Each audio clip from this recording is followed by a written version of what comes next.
List অনুযায়ী কি সবার কাপড় বিতরণ করা হয়ে গেছে? বেশিরভাগ সব দেওয়া হয়েছে, আর অল্প কিছু শাড়ি রয়েছে বাকি। পাঞ্জাবি স্যাম্পল তো দেখেছি, তার শাড়ি কি রকম দেখে একটু। এই যে ভাই দেখেন, কাপড় বলো অনেক ভালো। এই জাকাতের শাড়ি এত হাই কোয়ালিটি আনিছিস কেন? আর কয় পিস হয়েছে? ভাই আনিছি তো 100 পিস। আপনি যে টাকা দিলেন 100 পিস শাড়ি হয়েছে আর 50 পিস পাঞ্জাবি হয়েছে। তোরে তো আকবরাই মাতাব্বারি করতে কইনি, তোরে কয়ে দিলাম না 250 পিস পাঞ্জাবি 250 পিস শাড়ি আনবি। দেবেন যখনই তা ভালো মানের জিনিস দেবেন, যা 2 দিন ব্যবহার করতে পারে মানুষ। 2 দিন পরার চিন্তা করতেছিস? আমি তো যাই হোক মানুষের একটু দিচ্ছি, তুই সারা এলাকা খোঁজ নে দেখ আমার মতো এরম কিটা দেই। তোরে তো আমি এত বেশি বুঝতে কইনি, আর আমি যেই পরিমাণে দান খয়রাত করি এই পরিমাণে কেউ করে না। হ্যাঁ, কিরাম দান করতেছে দেখতেছি। জাকাত হয়েছে 8 লাখ টাকা, 80,000 টাকা শাড়ি পাঞ্জাবি দিচ্ছে। তুই কি করলি আমার জাকাত নিয়ে তুই কি করলি? না না ভাই, কি কব, কি কিছু কইনি ভাই। শোন, সবই বুঝি, তোর বাপ দাদা চাচা পর্যায়ক্রমে আমার বাড়ির কেয়ারটেকার বলে তোরে রেখে দিছি, নাহলে কবে তোরে লাথি মারি বের করে দিতাম। তাহলে এগুলো বিতরণ কখন শুরু করবো? এক্ষুনি রওনা দিতে হবে, আর ওই লিস্ট অনুযায়ী দিতে হবে। লিস্টের বাইরে একটা যাবে না। ওই যেদিকে লিস্টে বেশি লোক আর বাড়ি বেশি সেদিকে আগে ঢুকতে হবে। আসসালামু আলাইকুম ওয়ালাইকুম ভাই। আসসালাম। কি জাকাতের পাঞ্জাবি পাইসনি? পাঞ্জাবি তো পাইছি ভাই, আমি মাঠে ছিলাম কাজে, ওই জায়গায় ভাই সাথে দেখা হইলো, আমারে ওইখানেই দিয়ে আইছে। দিয়ে আইছে তা আবার পাঞ্জাবি আদা করে নিয়ে চলে আসিস কেন?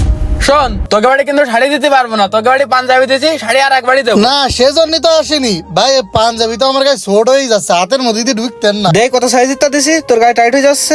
এদের 42, 42 সাইজের পাঞ্জাবি আমার গায়ে ডল হয়ে যাচ্ছে, তোর গায়ে হবে না কেন? ও ভাই, আপনার গায়ে ডলডল হতে পারে, আমার গায়ে তো টাইট হয়ে যাচ্ছে, আতা ঢুকতেছে তো। নিয়ে গেলাম যদি গায়ে না দিতে পারি, কোসিলাম একটু পাল্টাই দেন। কি পাল্টাই দাও মানে? তুই কি শপিং মল পাইছিস নাই?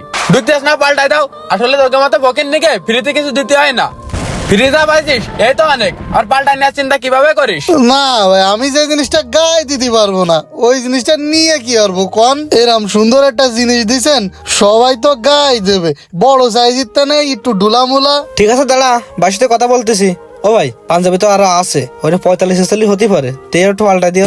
তোরা গরিব ফকির, সব কটার মানসিকতা আছে একরকম। আমি কি ওর কাছে বিক্রি করেছি যে পাল্টাই দেবো? আমি ওরা ভিক্ষা দিছি, দান করেছি। হ্যাঁ, আবার পাল্টাই দেওয়ার কি আছে? যদি ওর ভালো লাগে তার নিক, নালি দিয়ে চল যাক। ভাই একটা জিনিস ওরা দিচ্ছেন, বছরে একটা দিন পড়বে, যদি নাই পড়তে পারে তাহলে ওর নিয়ে লাভ কি বলেন?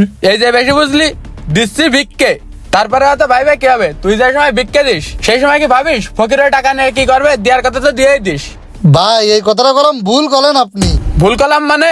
কি বলতে যাচ্ছিস তুই? কি বোঝাতে যাচ্ছিস? ভাই ভিক্ষা আর জাকাত কিন্তু আলাদা জিনিস। ভিক্ষা হচ্ছে আপনি কারোর সহযোগিতা করতেছেন, আর জাকাত হচ্ছে আপনার উপরে ফরজ। জাকাত গরিবের হক। আমাকে সমাজে যদি ইসলাম মেনে সবাই জাকাতের প্রচলন রাখতো, তাহলে কোনো গরিব আর অভাবের ভিতরে না খেয়ে থাকতো না। আল কোরআনে হচ্ছে নামাজের পরে জাকাতের উপরে বেশি গুরুত্ব দেওয়া হয়েছে। আর